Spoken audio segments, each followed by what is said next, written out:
Mga kapatid, ang watawat na nalaglag sa inyong harapan ay siyang watawat ng ating bansa, ang Pilipinas. Kung kakatawan ito sa isang bayang nagkakaisa na sa bawat himaymay ay may angkop na tulis ng buwan. Isang pang-geograpikong sakop ng mga lupain na walang kabawasan. Isang republika, demokratiko, malaya at magsasarili. Ito'y siyang isag-isag ng pambansang kalayaan, nagsasalarawan ng lahat ng kaakit-akit at dinadakila sa buhay ng Pilipino. Hinubog ng matitulong kamay ng panahon. Binigyang buhay ng isang mapagmahal sa kalayaang mga mamamayan at inakay ng mapagpalang diwa sa luklukan ng mga bansa. Naging pamalagi ang palatandaan ito ng ating mga pagmamana at nabubuhay na sa isag ng ating mga karapatan nang tayo ay isang.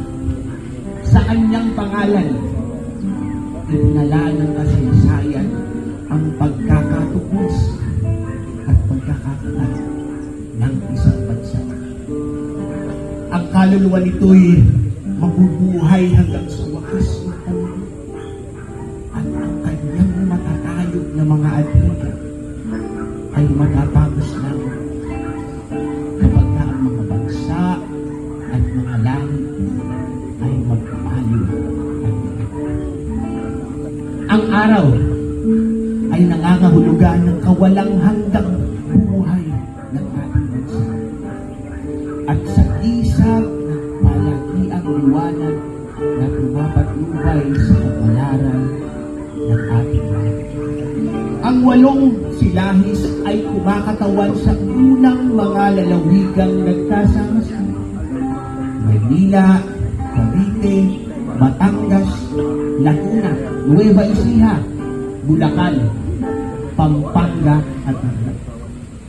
Tinutukoy ng 3 mga bituin ang 3 malalaking makapo.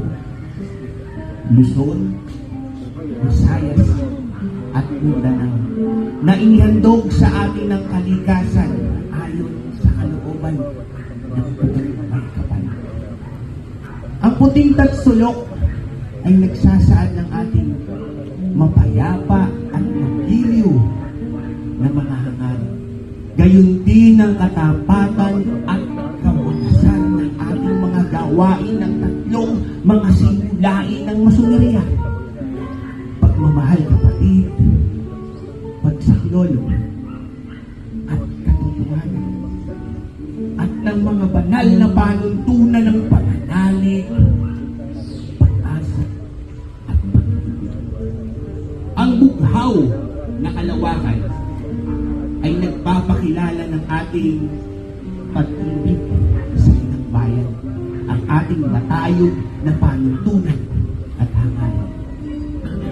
At ang malapad na habing pula ay nagpapahayag ng ating walang humpay na kakayahan na nagpapanatili sa atin ng isang bahagi sa kalawakan ng kalangitan.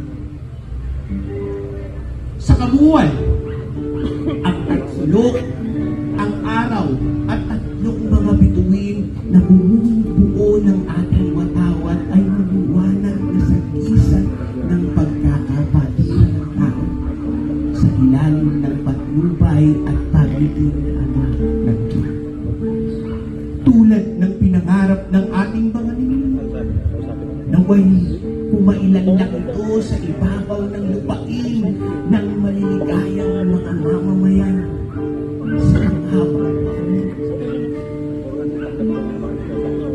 Ngayon, ating watawan upang maging isang sakisat ng pambihirang ganda at makabayang kahulugan.